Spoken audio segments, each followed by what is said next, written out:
The handshake that would have saved the company never happened, and I can still see it in my mind, my hand out steady, warm, ready to meet his. And him, glancing at it, then at my face, then back again, like he was debating if I was even worth the contact. He decided I wasn't. "I don't shake hands with staff," he said, casual, as if we were discussing the weather. It was snowing outside at Chicago high-rise bankruptcy papers waiting somewhere in his desk. He didn't know that in refusing a simple gesture of respect, he just lit a match under everything his father had built. I'd flown in that morning, first-class seat, leather journal in my lap, not because I wanted to see their numbers, but because I wanted to see him. See how he treated people when he thought no one was watching. That's always been my test. The lobby told me most of what I needed to know, before I even reached the conference room. The receptionist looked me over like I'd walked in through the service entrance, asked if I was with catering. I smiled, corrected her, and sat down. That smile she gave back, thin, awkward, was the same one I'd seen in boardrooms coast to coast. Then came Carter Langford, 6'2", perfect hair, platinum cufflinks. The inherited confidence of a man who'd never had to beg for anything in his life. Until today. He said my name like he was trying it out for the first time. "Dr. Ava Sinclair, welcome to Langford Global." "Comfortable flight, very much so," I said, extending my hand. "And you know the rest, that cold dismissal. The burn in my chest I've learned to hide." We walked into the glass and chrome conference room, him at the head of the table, me halfway down like a secretary here to take notes. He launched into a slideshow, growth charts overseas, markets, big promises. On the surface, it was all very impressive. Underneath it was a house on fire. I let him talk, asking a few pointed questions. "Your debt-to-equity ratio's up 40% this year. How will you service that while funding expansion?" His jaw tightened. "We're exploring refinancing options. Strategic partnerships like with your department would give us flexibility." Your department. He thought I was a diversity officer. Someone there to check boxes, not sign billion-dollar checks. I already knew the truth. His credit line frozen that morning. 3 major clients gone. 6 weeks until the walls caved in.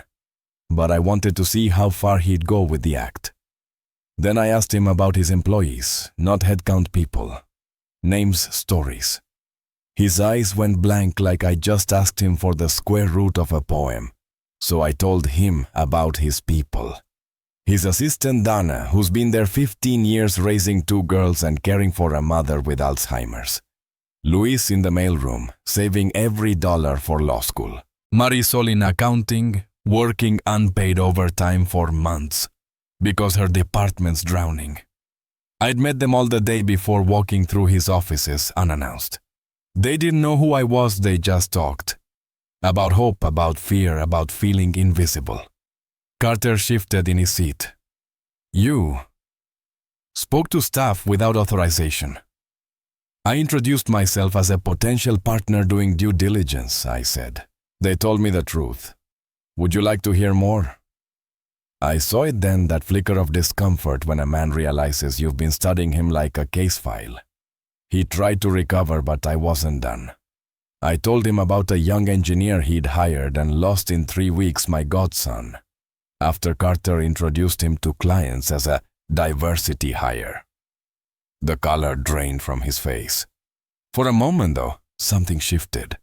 He started asking questions about how to fix things, about becoming more like his father, a man who knew every employee by name and worked a shift in every department at Christmas. He even called in Dana Luis, and Marisol apologized to their faces. I almost believed it was real. Then his phone rang. His bank. And just like that, the mask came back on, voice sharp, condescending, throwing my name around like leverage in his negotiations. The same arrogance that had been killing his company for years. When he hung up, I told him, "I've seen enough. Dr. Ziegler, please, character shows under pressure, I said. And when you were under pressure, you showed me exactly who you are. I walked out. A few hours later, his world officially collapsed. 72 hours to pay $47 million or lose everything. That night I figured that was the end of it. But then, my phone buzzed. A message from him. He'd spent the evening in the break room, telling his employees the truth, apologizing without excuses. So I sent one back. If you're serious about change, meet me in Millennium Park at 7 a.m. Come alone. The next morning he was there shivering in an old navy coat, his father's holding 2 coffees like a peace offering. I'm not here for your investment, he said. Langford Global is finished. I'm here because you offered to teach me to be better. And I need that lesson more than I need your money. We walked under bare trees past frozen fountains. I told him I'd called his creditors his former clients. Heard the worst about him, but also that something had been shifting in the past 6 months. Not enough to save the company, but enough to suggest maybe, just maybe, he wasn't a lost cause. So I made him an offer. Harper Sinclair Capital would buy the assets, keep every employee, and give him a role under 3 conditions. 1. No hiring or firing power until he proved consistent change. 2.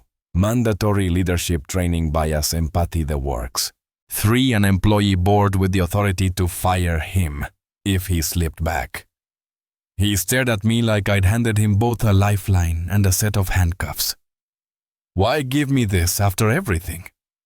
Because someone once gave me a second chance I didn't deserve, I said. And because your father's legacy is worth saving, even if we have to rebuild it from the ground up. He didn't thank me right away. He just reached out, and this time when our hands met, there was no hesitation. 6 months later, Langford Global was gone. In its place stood Heritage Solutions. The employee board voted to expand Carter's role. Luis started his first semester at Northwestern Law, paid in full by the Heritage Foundation.